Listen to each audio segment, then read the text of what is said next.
You're listening to the PAC Club podcast. Be sure to give us a like and follow, and hope you enjoy the episode.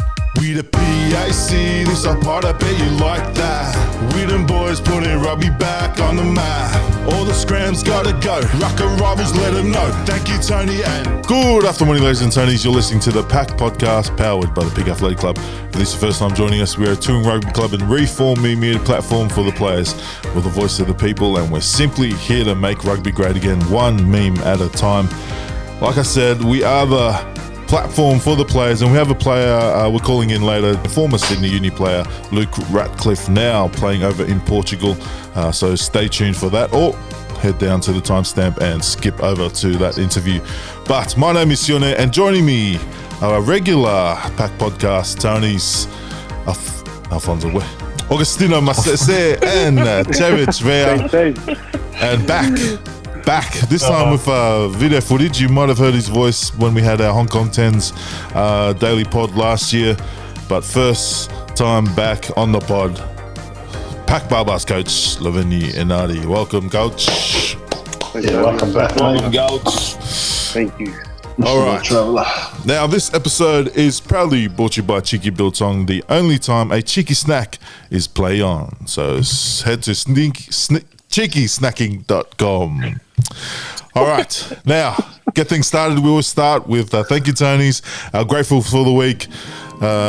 Dave, you want to start us off? What is your thank you, Tony? My thank you, Tony, this week is actually Bob Sagamato. I met the real Bob Sagamato in person on Saturday at the pub, which was really nice. He came up and introduced himself. And he was nothing like I expected him to be. So that's my thank you, Tony. He said he loved the pod, and he was going through his life story. His Aligi turned rugby union because of the pod, which is really good, which is really positive. And I did tell him to where is he? I haven't seen any questions from Bob Sagamato of late. So he said he'll be back this week. So hopefully we've got something from him. So that's my grateful and thank you, Tony, for meeting Bob Sagamato in person. All right, good. And a bit of a backstory. Bob Sagamato, he was he used to write in a lot of questions. So we don't have any this week, but I think maybe. But yeah, make sure you do send in if you have any questions for the PAC pod. Now, Tino, what's your thank you, Tony, for the week? Thank you, Tony, for the W that we got on the weekend. First dub for Moana. Not only for Moana, first up for the draw. That was a big weekend in rugby, and just want to thank for. And the boys did it without Artie in the first 40. Artie was there, then he had a knee injury. But the boys carried the team, and I think that was my thank you, Tony, because they did. Let's go. Didn't really need him out there, but I think the belief that he set around the boys, like some big minutes from Miracle Failangi, scoring a hat trick, that's what I'm thankful for. That's what the fans want to see. Yeah. They want to see the little guys take on these big Pacific teams, and there were teams from New Zealand too, so it's a great upset there. Yeah, it's good to see, and good to see the Polynesian community getting behind Moana, leaving their other Super Rugby teams and jumping on board. And Tino, before we move to Laveni, Tino, are you still Queensland Redskins, or are you jumping on board Moana, the ship, the Waka? I'm still Queensland Reds. When he said that at the start, we got our first win. I was like, what are you talking about? Queensland Reds? Moana? I'm like many fans out there. Look, I have the hopes and beliefs for Moana moving forward. I am still Queensland Redskins to the bone. Okay, mate. But everyone has two teams, like they have two girlfriends sometimes. So. Moana is my side girl, my sidekick. Okay, your side team. Okay. Speaking of side team, Laveni, mate, anything you've been grateful for the last whole year since you were last on? Something I'm grateful for probably recently, and it's an unconventional one. I'm actually quite grateful for Cyclone Alfred, just because I was meant to fly home yesterday from Samoa back to Brisbane, but my flight got cancelled. So I'm hanging out here in the sunshine till next Sunday, and skipping work for another week. So thank you, Alfred. Thank you. Hope you. I just. Yeah, what's that, Tina? I just want to mention, here we go. I'm thankful for Lavini's employers, because I've met no man employee that has as much leave as this man right here.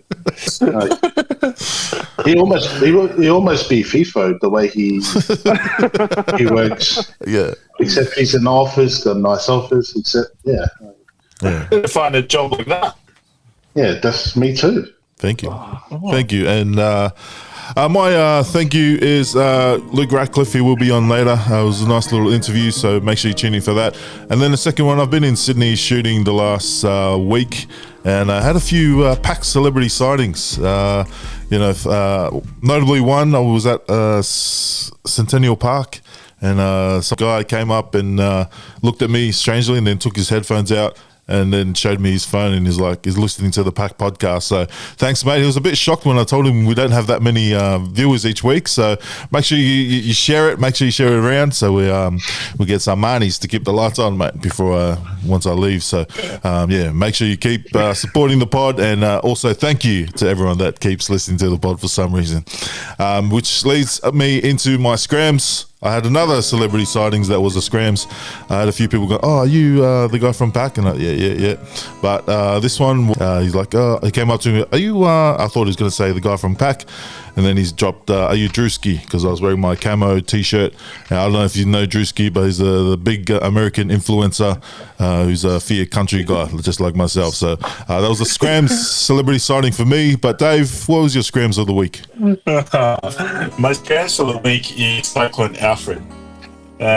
Everyone in the media with the carry-on, the bloody thinks it's category 2. We have category 6 back home in Tonga, mate. So I don't get what the carry-on is. Bit of rain, bit of wind, and you'll be right. So that's my SCRAMS of the week. Just get good, what's it called?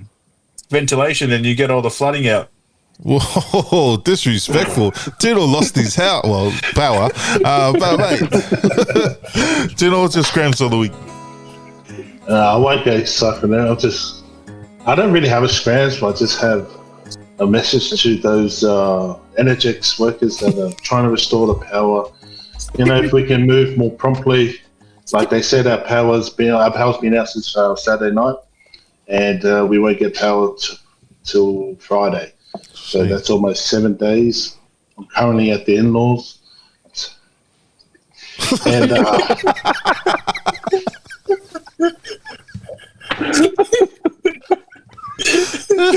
I'm grateful. I'm grateful for the power. Everything's all right, and there's a roof over our head. Yeah, that's my SCRAMS of the week. Yeah, thank you, Tino. Now let's move into our PAC updates, proudly brought to you by APW Group, the experts in expat investments. Now, quick little catch up. Dave, what have you been up to, mate? What's been going on the last week? The last week I actually went out to the TARS to watch the game on the weekend. First game I've been to this season. The boys have been giving me stick for not coming and support them, and lo and behold, I turn up and the scoreboard nearly blew itself up. That's how well they played when I turned up to watch. Yeah. I went and watched the game. Probably had a few too many beers after it at the London. And then I slept all day Sunday, so nothing too exciting. But I'm glad I got out to watch some live rugby, and also around the grounds here in Sydney. All the shoot your trials starting last week and this week. So it's exciting to see how every team's panning out this year. A lot of new players in the shoot shield. So yeah, that's what my week's been up to. Yeah, before we move to Tino, I was over there, caught up with you, and while you were trying to snake tickets off the Nella, did you end up getting your 4 tickets? Because I know he was trying to fight back, mate, trying to hold some of his tickets. Did you get them? He was just showing off in front of you, mate. He'd come through the tickets. Otherwise, I'll give that guy a backhand slap, mate. All right, thank you, Nella, and thank you for still not coming on the podcast. We're still waiting, mate. But Tino, what have you been up to, mate? What's been a crazy week? Oh, mate, it's been a crazy week. This Alfred has put a lot of tension on everyone, you know, a lot of unnecessary stress on you know, trying to tape up your window, you know, trying to get your roof sorted, make sure nothing flies out. But me and the misso had a bit of a biff. Yeah. Because it got so muggy, like the wind, everything outside was just blowing, and inside got a little bit muggy. And just wanted to leave the door ajar. So us that's been to the islands, you know, when it's storm and we've been through cyclones ourselves, there's nothing wrong with, you know, leave the door and then that breeze come in. That's that's free aircon. That's an island, free aircon. I try to do the same thing. I left the window ajar a little bit. Wind was blowing. Yeah, you get that little bit of a mist. But oh my God! You think Russia was? Well, you think Russia was polite on Ukraine? Whoa. Whoa. Everything okay, mate? This is not a therapy session, mate. Anyway, let's safe space. We won't go into the details, but let's just say I ended up on the couch, and me being me, I just left our screen door or the whole door open from like 2 a.m. And I woke up the next morning, the whole house was wet, and I was like, Okay, busy week, mate. We'll check up on you next week too, but thank you for the update. Mate. Thank you, Cyclone Alfred. Thanks for the update. Vinny, mate, how's it been? What brought you to Samoa, mate? And why haven't you schooled up on the language? Yeah, language is still a bit rusty. But yeah, just in Samoa, have a little break, see family and stuff like that. But actually, on Saturday, got to go down to the local grassroots footy here in Samoa. The FAINGA'A match between Mota'a and Skopa, which is like the shield match, which is the main match of the round. And it's pretty cool to see grassroots footy here in Samoa, very raw. I think, no joke, I saw about 4 or 5 drop goal attempts from the 40 out. Like, it's just, they just do whatever they want. Like heaps of chips and chases. They weren't regathered, but it's just, we're just having a go, bro. And heaps of late shots, heaps of high shots, but it's just good to see raw village rugby again, and then Sheriff Lima after like nothing happened. But that was good. It's good. Just like you at Hong Kong last year. Whoa. We'll get into it now. So yeah, Vinny is our coach once again for player coach for Hong Kong Tens this end of this month. But we wanted to, reason why you're here, mate, we want to give a little bit of a review on last year. How did you see the campaign last year? Yeah, the campaign last year was our debut campaign, so a lot of learnings, not just on the field but off the field, and not just the logistics side of things, but like you two would know as well, like through our merchandise and stuff, there's a lot of learnings we could have taken from last year. But in terms of on field, well, I was pretty wrapped with how we went. A new team, a new identity. We came in under the radar because no one really knew who we were, and I was talking to some people that were in the organization for the Hong Kong Tens, and they said they didn't really know who we were, but they looked at our Instagram and didn't really take us seriously just because of the content we're putting out. But we turned it up on the field and just fell short. And to be honest, like, it's not really a successful campaign unless we win, but we were pretty close there. So I was really happy. We done everything right except win that last final. But take my hat off to Shogun, great outfit. They've been to the Hong Kong Tens that many times, and that was the first time they've won. So and they deserve it. When I look back at it, they were the better team. But yeah, all in all, pretty happy with our debut campaign last year. Yeah.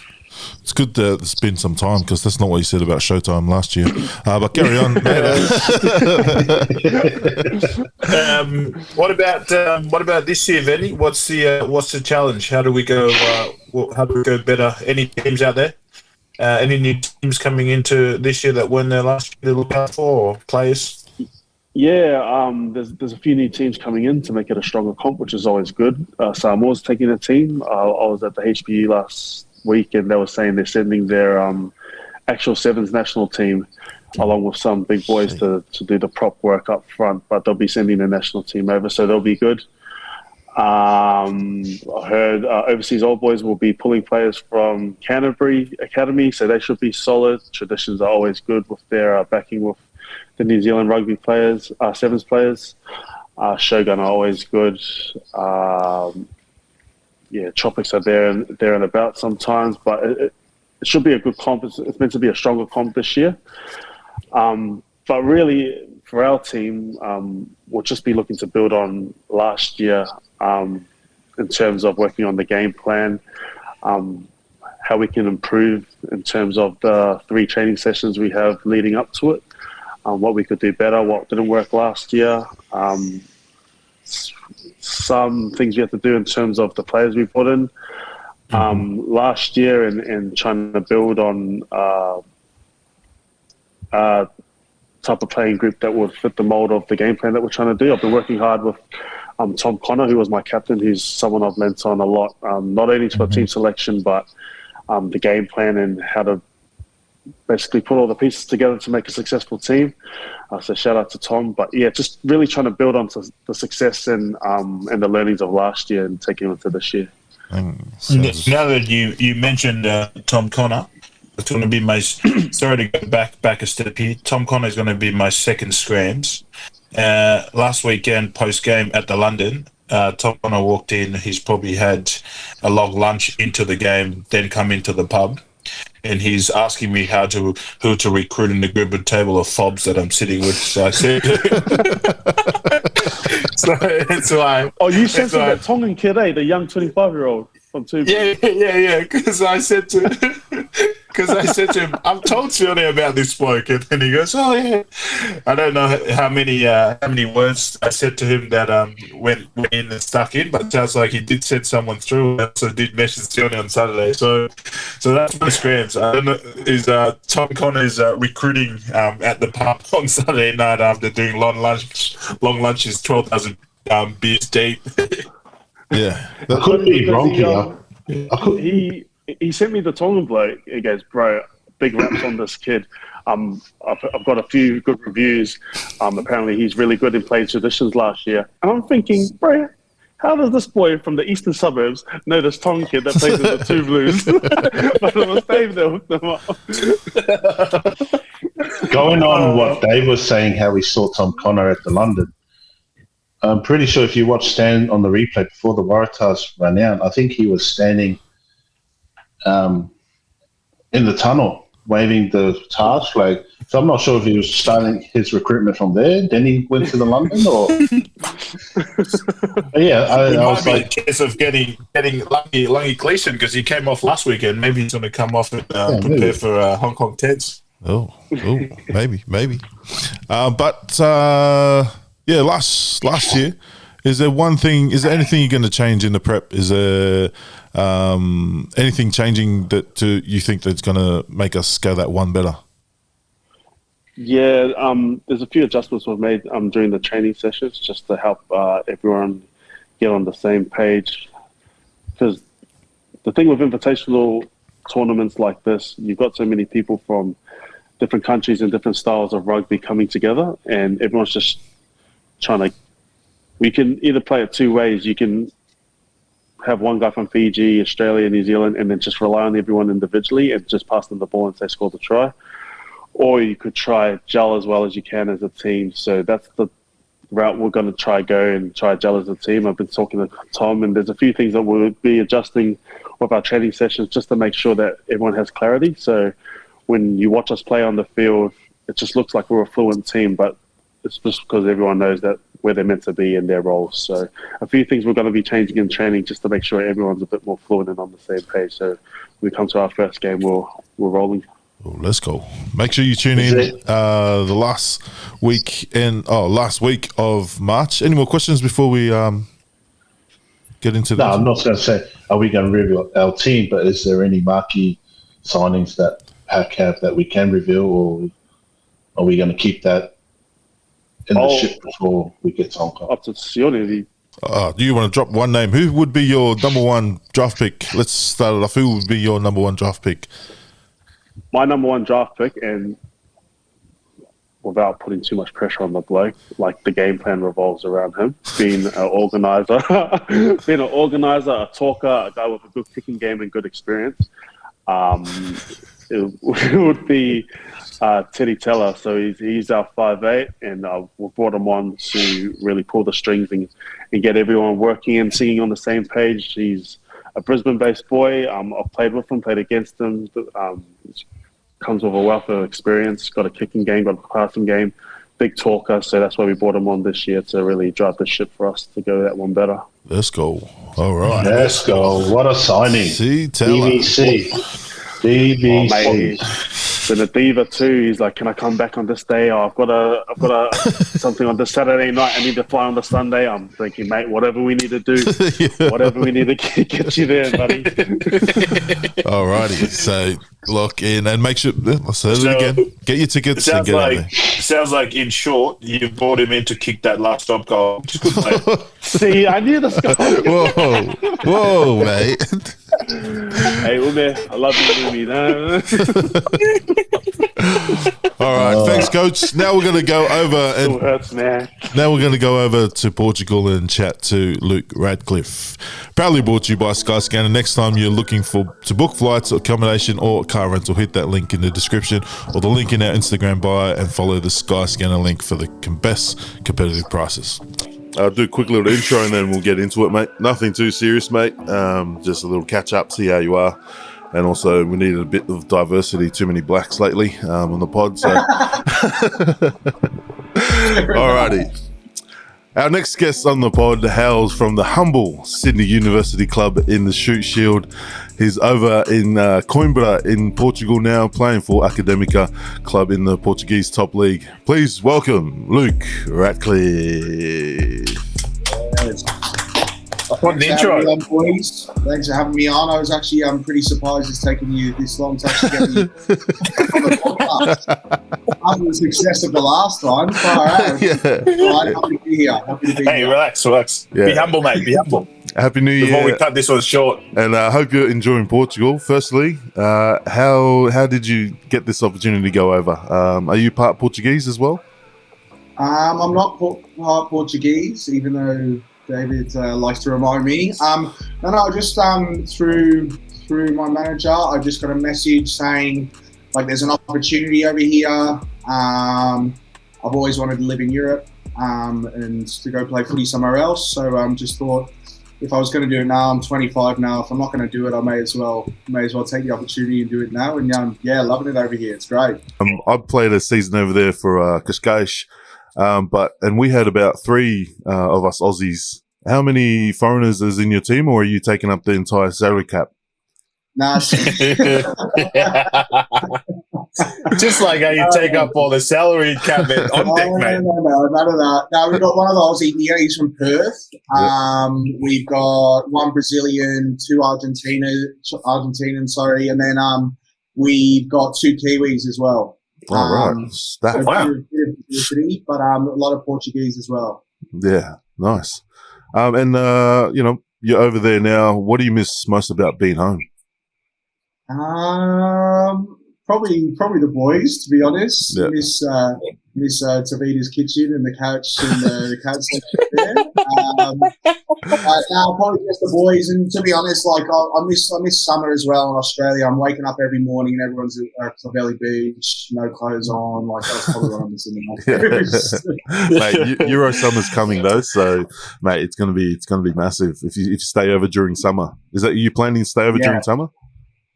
Yeah. I want to try and stay in Europe. To be honest, I'm loving the lifestyle here. They've mate, €1 beers. It's a bit too good. Like it's a bit hard to go home and pay $14 for a schooner. So loving it over here. I want to stay for summer and then hopefully stay out here. To be honest. Yeah. All right. So you definitely want to stay on. That's good. Yeah, I want to stay in Europe. So for looking for things at the moment, I don't know if you have any big dog coaches in France or the UK. Mate, we might have to put you through the PAC pathways, mate. Yeah, for sure. PAC pathways. No, definitely want to stay out here. I'm loving it. That's good. What's it called? I was going to ask you, like, obviously, Sonia mentioned the opportunity to go play overseas, and like, like you said, 25, might as well do it now. If we don't do it now, when are you going to be able to do it? In terms of footy-wise back in Sydney, because I know you were doing a few pre-season with the Tars and whatnot. Did nothing eventuated there, or? No, I actually didn't do anything with the Tars or any Super Rugby team. No. I was I've only played 2 or 3 years at first grade. I was a bit of a slow developer because I like the pub too much. Mate, that's just called bulking at the pub, mate. Yeah, that's it. But no, I played 2-3 years of Sydney Uni. We always did Sydney Uni pre-season, but to be honest, I don't think they were that sad to see me go. Because self-proclaimed highest penalised player in the shit shield last year, so I think they were pretty happy about that. I thought that was tactical. I don't know what I've done to all the refs over there, but they had. No, but I think it's a good thing for other guys that are listening, right? That I'm sure you're not alone in the only person juggling, going, what do I go and take this opportunity in Portugal, or do I stay in Sydney and do another year of first grade? And obviously, when you're at that stage, you're trying to develop a career outside of rugby. You're still loving rugby. You're still able to go overseas. How did you come about making all those decisions? I'm sure, like work, stay in Sydney, Yeah, to be honest, like I was playing third grade straight after Colts. Wasn't taking my footy seriously or anything, but it was not until that I had a pre-season the year after I did Colts. So after my third grade year, I was doing pre-season, I was doing pretty well. And Rob Taylor, who was the first grade coach for Sydney Uni, he saw that I was training hard and I was training pretty well, and he actually gave me the opportunity to play first grade. And I was like, oh, okay, so I'll give it a go. I'll take it a bit more serious. It was actually living with Luke Ratcliff just before he went to cast, before that COVID thing. But I was like, oh, okay, so I'm living with him now. This is how he lives. This is what he does to prepare for a game. And he was obviously playing gun footy then. So I was like, oh, well, I can do this, and I can push myself, and like you enjoy playing footy more the more effort you put in. So it was that sort of pre-season and the year where I was playing first grade. I enjoyed my footy more because the more I put into it, the more I got out of it. Not stopping enjoying the wins and celebrating the wins with your mates, but I really enjoy working hard with your mates throughout the week, playing a good standard of footy on Saturday, and then enjoying it after. Yeah, mate. Definitely don't do what I did. I went there for a season, missed home. I thought, I'll give it one more crack. Maybe the Reds will notice me now that I had a decent season over in Portugal. Came back, still didn't make it, and then went back over. So definitely don't come back. European life, if you enjoy it, then mate, it's especially during summer, it's well worth it.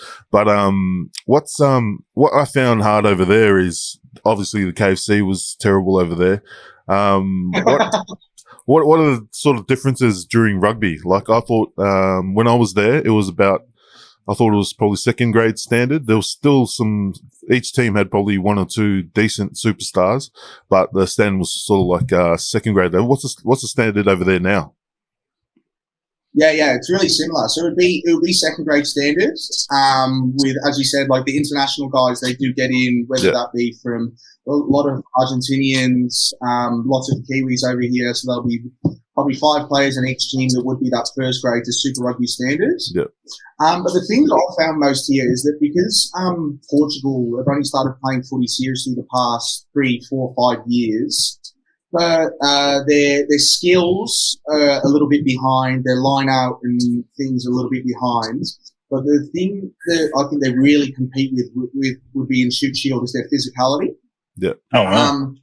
It's funny. I was training the other day, and we're training against the second team, and there's this little bloke that you just think, oh yeah, I'm just going to run over him and train. It'll be easy, little Portuguese guy.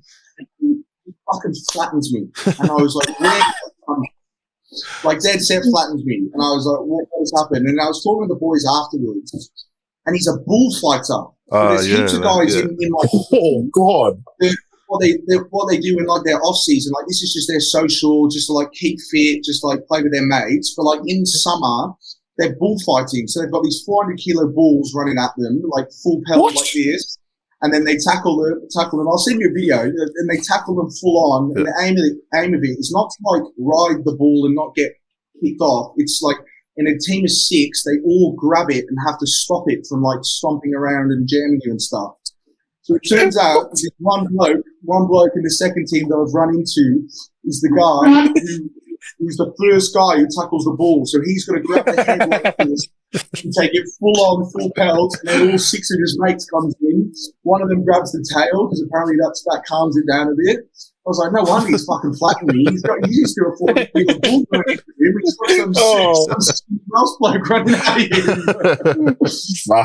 Pick the wrong guy, mate. Oh, mate. Yeah, but I think the physicality and even their passion for the game is like same as Sydney, same as Australia. Like they're so passionate.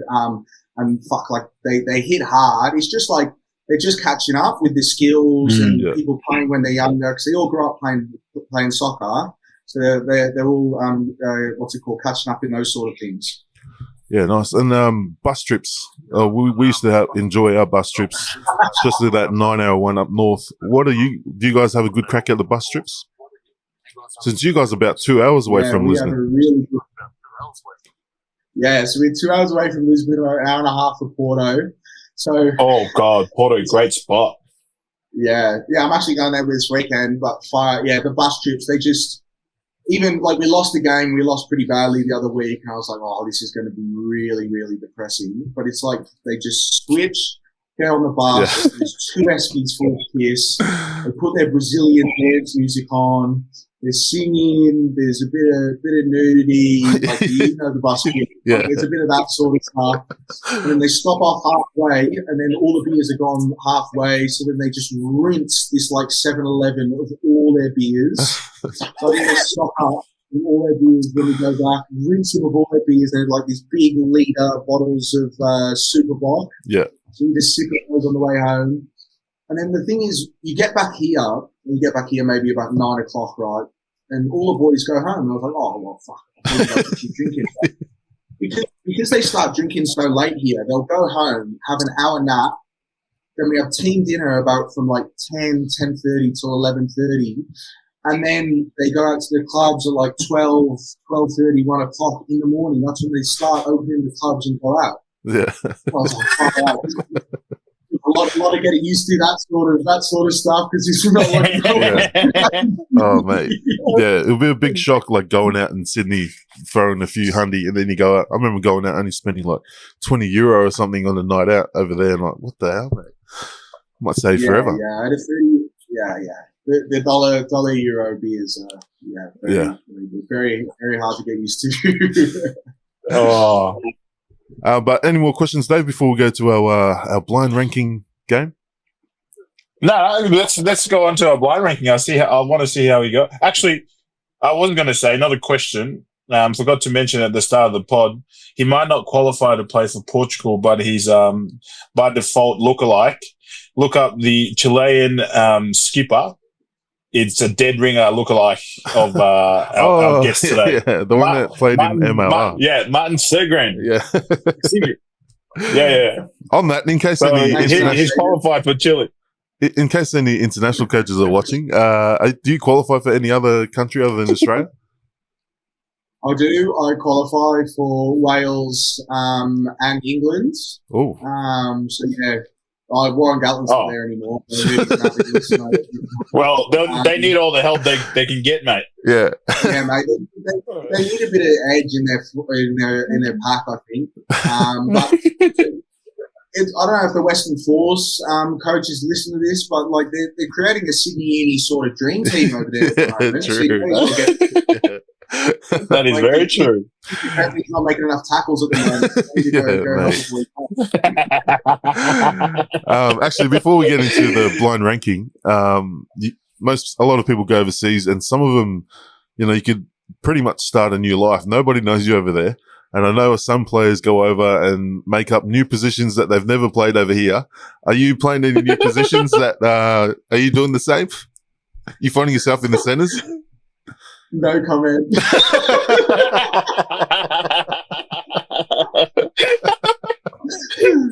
Listen, I was playing second row in Sydney, right? And I hate scrums. I don't know anyone who likes scrums, but I was playing second row in Sydney. They wouldn't put me in the back row. So they had other people in the back row. So I come over here, and like I'm playing back row, which is my actual position. Anyone listening out there? In the back row. Simon Cron. Yeah. I'm in the back row, and then one of the second rowers gets injured, and then the coach goes, "Oh, Luke, can you hop in the second row for scrums?" And then this big fat arm, between two big fat fucking stinky asses. I'm like, "Oh, I didn't miss this shit." Oh man, how good! All right, we got one last blind ranking game, and Sydney Uni edition. So a few greats from the Sydney Uni Club. So I'll give you 5 names randomly, and then you got to rank. You got to lock in as soon as you hear a name. Lock it in from 1 to 5. What number? Yeah. Gotcha. Alrighty. Starting off with Captain Fantastic, Jack McCalman. Fearless leader. I've had some crap. A lot of greats. And he's since his retirement, he's really found some form off the field as well. He's really embracing. That is true. He's really embracing his off the field. I'm going to go Jack McCalman number 2. Number 2, nice. Ooh. So lock in Jack at number 2. Second one, also a Waratahs legend, Dave Dennis. Oh, Dave Dennis. I actually never played with Dave Dennis. He came to a few sessions to coach. And he did a couple of jersey prezos, but I've heard of some cracker stories about Dave Dennis at Sydney Uni. But I'm gonna put him at 5 just because I know there's a couple of goodies coming up. All right, lock in Dave Dennis at number 5. Next one is Zach Von Appen. Oh, Big Von. I used to live with Big Von. The season is his breakout season, and when he went to the Waratahs. So yeah, I know, yeah, Bonnie's a good man. He had a cracker season that when we won in 2022, he was unstoppable, So, I'll put Big Von number 4 just because I know his off-field antics. Number 4, okay. Lock in Zach at number 4. Next one, ring in. This is a power couple, Ali Moose and Darcy Breen. So this is a power couple. I've got a fun story about Al Morse, right? So when I was in 3rd grade, me and Al Morse, we were benching in 2nd grade out in Parramatta at Lidcombe Oval. And I'm sitting there, and it was one of the first times I'm benching for 2nd grade, so I'm really nervous. And Big Morse is sitting there. Anyways, his wife comes over and taps him on the shoulder, and she's got like a Tupperware full of shortbreads. And she goes, here we go, Al, have this before the game. Has a big Tupperware full of shortbreads before he gets on. He goes, Raddy, do you want one of those? I'm like, no, I'm sweet. Thank you, Raddy. Probably borrows 10 shortbreads, and then goes on and gets a scrum penalty to win the game. For context, I think Al Moose has played about, 300 Sydney Uni grade games? Yeah. All from 1st grade through down to 4th grade. So shout out to the great man, one of the great Sydney Uni assets, Al Moose. Yeah, and Darcy Breen as well. I played all my Colts with Darcy Breen. I've seen him come up. It's the ultimate professional going to the MLR.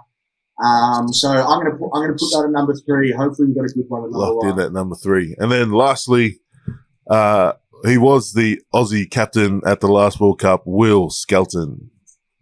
Oh, Will Skelton, fuck. I've only seen him once.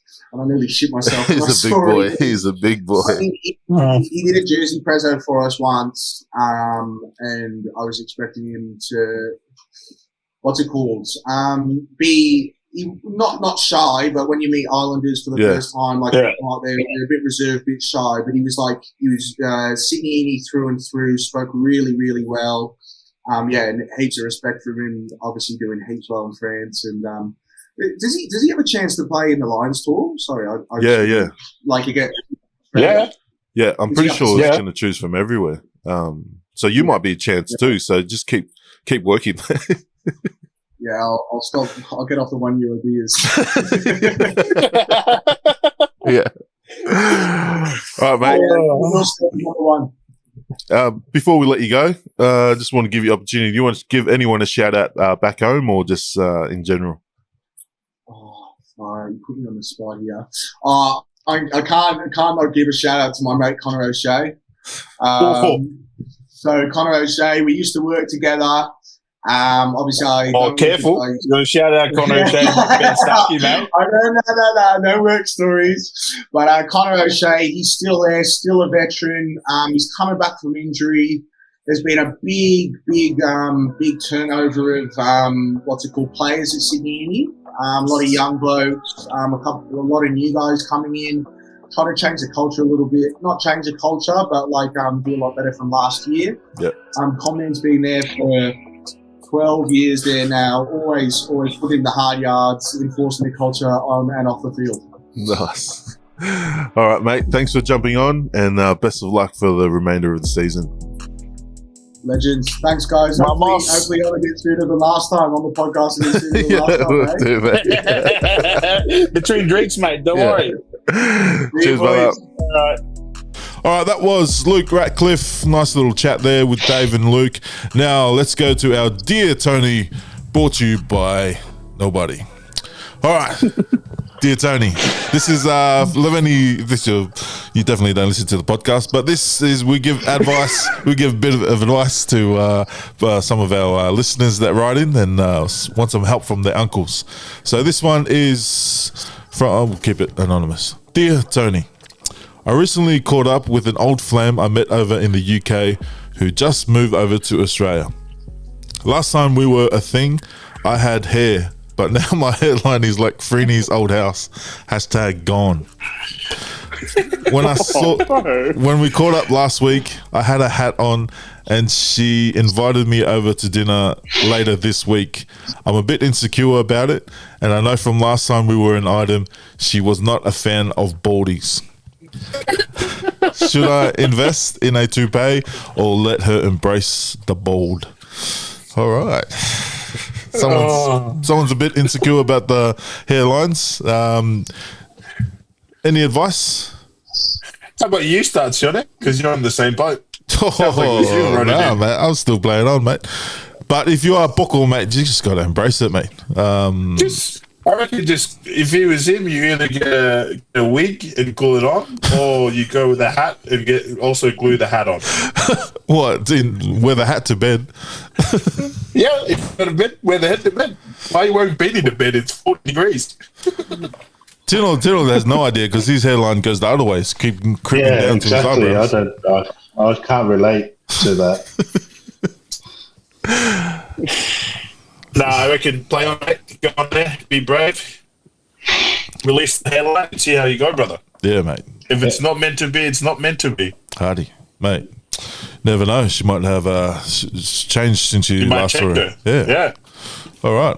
As long as she's baldy downstairs, play on, mate. Alrighty. Nah, that was just a joke. That was just a joke, mate. It's got to go two ways, you know. She wants the, she wants the hair. Maybe you don't. All right, now that's the end of the pod. We've come to the end of the pod. Shout outs, Benny. Shout out. You got any shout outs? Oh, probably shout out to. There's probably two that have been helping me heaps with the organisation of the tour, and that'll be Knuckles, our CEO, and Tom Connor, who would be my captain. My captain, he's been helping with the recruiting. Love your work, guys. I appreciate all your hard work. Thank you, management team. That's pretty disrespectful. Chainsaw's name didn't get called out there. But Dave, who's your shout out, Dave? My shout out is actually to our coach. Thank you for coming on and giving us a quick Hong Kong update. There's a lot to look forward to. And yeah, very good luck. What are we, 2 weeks away or something before you head over? Tino, shout out. I want to shout out to my travel agents that's taking me to Hong Kong. I joked about this to the boys saying, look, it's a cheaper flight. But now it looks like I have to take my gym and go to Taipei in China. 32-hour layovers each way. But I do need some sightseeing. I do need to catch up on my miles. So yeah, grateful that we get to go to Hong Kong. And doesn't matter how you get there.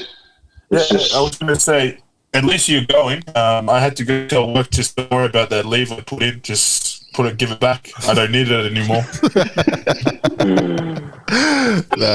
Grateful. not much. To be fair, my travel agent only told me about 7 hours. So, hey, What we're going to get flight there. are you actually going We're on? going to to? get there, mate. We're going to Hey, get there. we'll discuss after the pod. I think it's going to go Sri Lanka. I want it on rest. Mate, even with flight are the you going Academy on? 2 cyclone, he's still going, mate. Yeah, hey, Yeah. we're going to get there. We might have to leave 3 days earlier and get there, say, after you guys, but hey, we're going to get there, mate. We're going to get there. All right. Mate. Before we go, to make sure we get there on time, make sure you grab some merch on the PAC site.